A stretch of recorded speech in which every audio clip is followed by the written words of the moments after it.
की पाणी जपून वापरा, भविष्यात पाणी हे पेट्रोल पंपावर मिळू शकतं. कसं बघता तुम्ही या गोष्टी? नक्कीच पाणी आणि माती याचं संरक्षण केल्याशिवाय उद्या अ, आपल्याला खऱ्या अर्थानं अ, पर्यावरण आणि ग्लोबल वॉर्मिंग आपण म्हणतो, या सर्व दृष्टीने हे अतिशय महत्त्वाचं आहे. अनेक एन-जी-ओ यासाठी विश्वस्तरावर किंवा राज्यस्तरावर, देश स्तरावर काम करत आहे. आपण पाहिलं असेल की मधल्या काळात केंद्र सरकारने सुद्धा एक मोठी मोहीम या ठिकाणी राबवलेली आहे.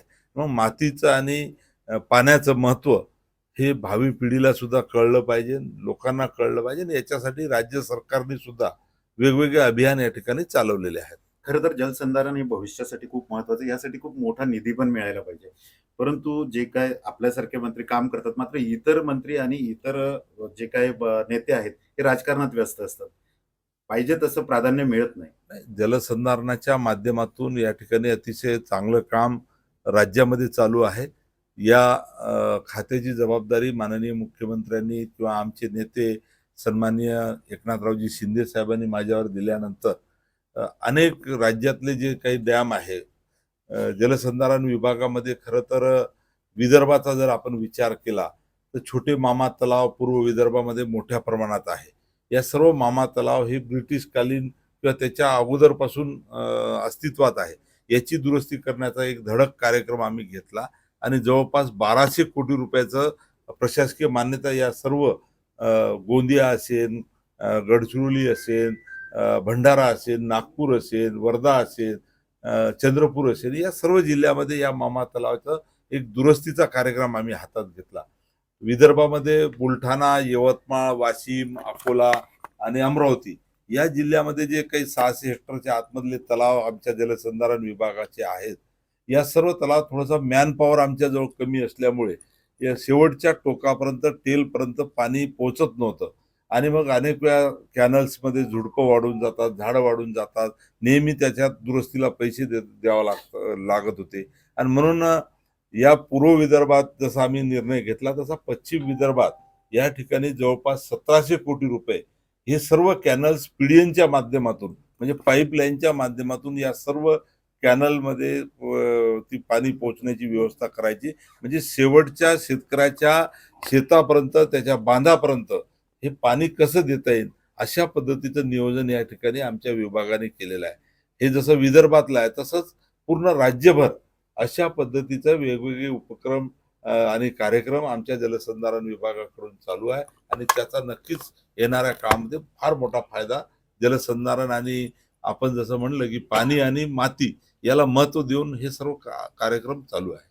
राज्यातील सध्या मृद आणि जलसंधारणाची स्थिती काय आहे? राज्यात पाणी टंचाई सुद्धा मोठ्या प्रमाणात आहे. राज्यामध्ये मृद व जलसंधारण विभागाच्या माध्यमातून अतिशय महत्त्वपूर्ण कामं या ठिकाणी चालू आहे.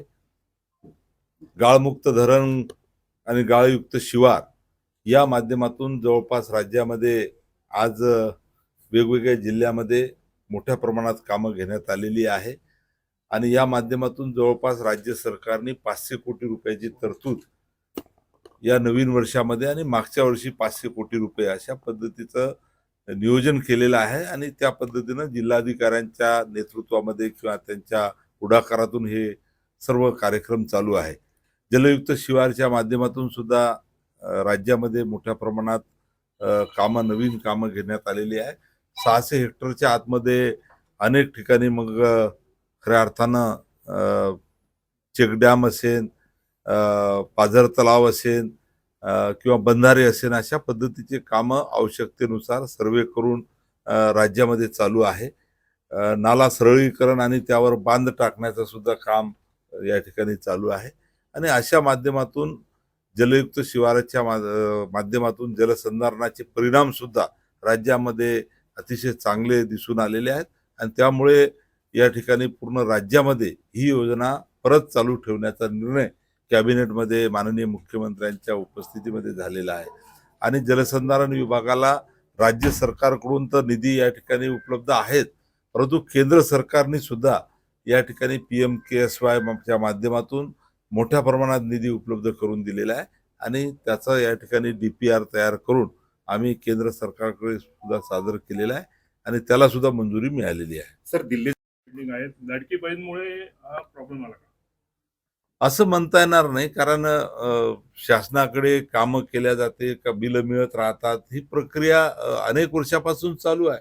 मला तरी असं वाटतं की राज्य शासनाने ज्या काही योजना माननीय मुख्यमंत्री आता असेल, पूर्वीचे आमचे नेते एकनाथरावजी शिंदे साहेब असेल, हे सर्व या ठिकाणी अंदाज घेऊन त्या पद्धतीचं सरकारचं तिजोरीचा अंदाज घेऊनच या ठिकाणी योजना आणलेल्या आहेत.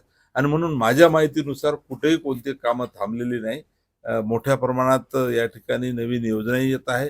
जुन्या योजनेला या ठिकाणी निधी उपलब्ध आहे आणि या माध्यमातून सर्व वेगवेगळ्या खात्याची कामं सुरू आहे.